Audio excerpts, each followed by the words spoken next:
নেতারা খুশি করার জন্য নিজের ভাইয়ের মাথা ফাটান, নিজের প্রতিবেশীর নামে মিথ্যা মামলা দেন, অথচ তোমার মৃত্যুর পর ওই প্রতিবেশী তোমার কবর খনন করবে, ওই প্রতিবেশী তোমার জানাজায় দাঁড়াবে, নেতারে কল করবে, বলে আমার মিটিং আছে, টাইম হবে না। কথা কয় না?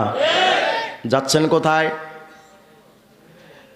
এখন তো আমাদের বাংলাদেশে গরু বিক্রি হয় 2 লাখ টাকা দিয়া, আর ভোটের আগে মানুষ বিক্রি হয় 250 টিয়ায়। কথা কয় না? ভাবতেছেন যে আপনার নেতা যে টিয়া দিছে অতি হাতেম, তাই নাকি? এত সোজা না। নিয়ে আসছে নেতা তোমারে লন চাচা 5000। চাচা তো বেজায় খুশি, কিরে ভাতিজা তুই দেখি এত বড় বুজুর্গ হয়ে গেলি, হাতেম তাই এত টাকা দিছোস। নেতা মনে মনে কয় চাচা বুঝবেন না। কেন বুঝুম না? কয় মুখে মিষ্টি অন্তরে বিষ, তার নাম পলিটিক্স। কথা কয় না? হ্যাঁ চাচা আজকে দিলাম 5000। ভাবতেছেন যে আমি বিরাট বড় হাতেম, তাই নাকি? না চাচা, আজকে দিয়া গেলাম 5000, ভোটটা দিয়েন আমার, ক্ষমতায় যাবো আবার, গিয়া পাবো একটা বিচার করার চেয়ার। হে চাচা তুমি তো অসহায় মানুষ, হয়তো ঝগড়া ঝাঁটিও করো না, রাস্তার পাশে বৈশা যখন চা খাইবা দেখবা তোমার পায়ের উপরে পা রেখা যারা ঝগড়া করে খবর নিবা, ওরা আর কেউ না, চামচা কিন্তু আমার। এরপরে ধরবে তোমার গলার কলার, আইনা আমার সামনে দিবে বিচার। চাচা রে আজকে দিয়া গেলাম 5000, যখন করব বিচার তখন সুদে আসলে আমারে কিন্তু টেবিলের নিচে দেওয়া লাগবে 50,000। যেই নেতারা ইলেকশনের আগে টাকা দিতে আসবে মনে রাখবেন এটা সবচাইতে বড় চোর। এটা কি? যদি বলেন হুজুর এটা চোর কেমনে বুঝবেন? কারণ এই নেতা ইলেকশনের আগে 10 কোটি টাকা খরচ করে এমপি হইল। আপনি কি মনে করেন যে ইলেকশনে ক্ষমতায় যাওয়ার পর 10 কোটি টাকা উঠাবে না? কেমনে উঠাবে? পুলিশ চাকরি নিতে যাবে, কইও চাকরি দেওয়া যাবে না, 15 লাখ লাগবে। কথা কয় না? এই পুলিশ যখন থানায় যাবে, পুলিশ আপনার বিচার করতে বা কোনো সমাধান করতে বলে মাগনা হবে না, টাকা দিয়ে চাকরি নিছি না দে। কথা কয় না? স্কুলের শিক্ষক চাকরি নিতে যাবে, নেতাজি বলবে যে এমনি চাকরি হবে না, 10 কোটি টাকা খরচ করে এমপি হয়েছি, এমনি কি চাকরি দিব? দে 20 লাখ। কথা কয় না? এই শিক্ষক যখন টাকা দিয়া চাকরি নিল, তখন এই শিক্ষক কি মনে মনে ভাবেন সামান্য বেতন নিয়ে তোমার স্কুল পোলাকে ভালো করে পড়াবে? কি করবে? স্কুলে কোনো রকম গুলুমুলু চালাবে, কোচিং সেন্টার খুলবে, ওই কোচিং সেন্টারে তোমার বাচ্চারে ভর্তি করবা, বলবে এমনি হবে না, মাগনা পড়ায় না, 5000। ভোটের আগে তোমার নেতা দিল কয় হাজার? আরে 5000 টাকা দেয় মিয়া, 200 টাকা দিলেই আকিস বিড়ি দিলেও কায়ত আপনারা। কথা কয়লা? তো ভোটের আগে দিল 200 টাকা বা আকিস বিড়ি, ইলেকশনের পরে এখন তোমার পকেট থেকে যায় কত? কথা কয়লা? যতটা ক্ষেত্র আছে সব জায়গায় শুধু টাকা টাকা টাকা টাকা। এই জন্য আমি বলি যাদের মধ্যে আল্লাহর ভয় নাই ওদের দ্বারা সমাজ কোনোদিন উন্নয়নের স্বপ্ন দেখতে পারে না।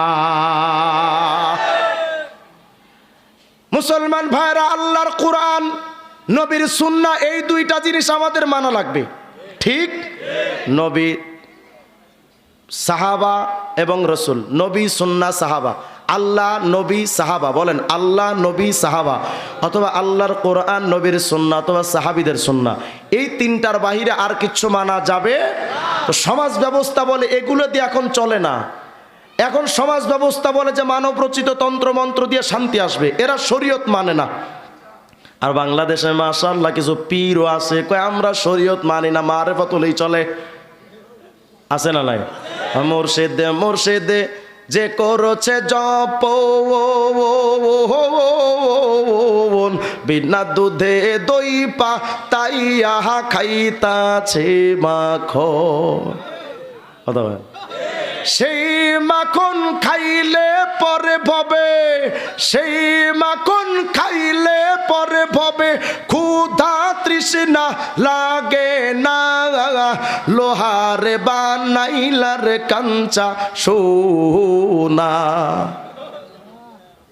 কত সুন্দর গান না? কিন্তু কত কুফরি কথা বলেছে জানেন? কত বড় কুফরি কথা বলছে এখানে। কয় যদি কেউ বাবা বাবা জিকির করে, মুর্শিদ পীর বাবা বাবা বাবা নামে যদি জিকির করে, ও দই ছাড়া মাখন খেতে পারবে, তার মানে শরীয়ত ছাড়া মারেফত পাবে। নাউজুবিল্লাহ, আস্তে কোন। শরীয়ত কাকে বলে? আল্লাহর আইন, নবীর আইন, সাহাবীদের আইন, এগুলোকে বলা হয়, ফুলটাকে বলা হয় শরীয়ত। এখন যদি আপনি বলেন শরীয়ত মানি না, মুসলমান না কাফের?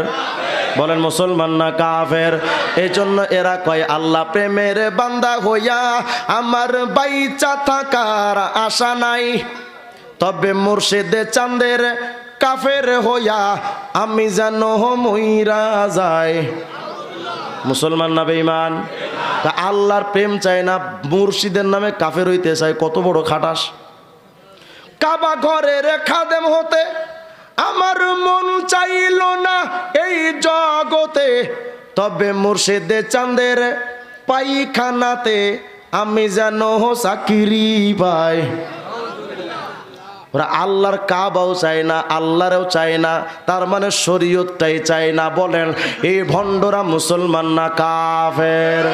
এখন বাংলাদেশে তো বাপের অভাব নাই। ওরে বাবা, খাজা বাবা, আট্টসি, সুরেশ্বর, চন্দ্রপাড়া, দেওয়ানবাগি, কুতুববাগি, রাজারবাগি, ছোট ভান্ডারি, বড় ভান্ডারি, মেজ ভান্ডারি, পানিশা, বালিশা, কালুশা, বালুশা, কেল্লাশা, ফাইল্লাশা, চিল্লাশা, চরমবিবি, গরমশা, ফকিরশা, মিসকিনশা, গরিবশা, মিসকিনশা, টুংটংশা, ঢংডংশা, হেউশা, লুচ্চাশা, কুত্তাশা, ঘোড়াশা, লেঞ্জাশা, বদনাশা, মাঝে একটা মাজার হইছে চট্টগ্রামে হজরত কুত্তাশা। কিরে কুত্তাশা কে? হজর আমাদের বাবা একটা কুকুর পুষতো, এই কুকুরটা মারা যাওয়ার পরে হেডারে কবর দিয়ে নাম দিছে হজরত কুত্তাশা মাজার রহমতুল্লাহ আলাইহি। এখন পাবলিক ঢের কুত্তার কাছে গিয়ে কয় বাবা। আচ্ছা বলেন, কুত্তারে যদি কেউ বাপ ডাকেও কি এর বাচ্চা? কথা কয় না, কি এর বাচ্চা? এটা কইবেন না, বলবেন ফুট ফুটে সুন্দর। এরা বলে পীরকে মানতে হবে, অন্য কিছু মানা যাবে না।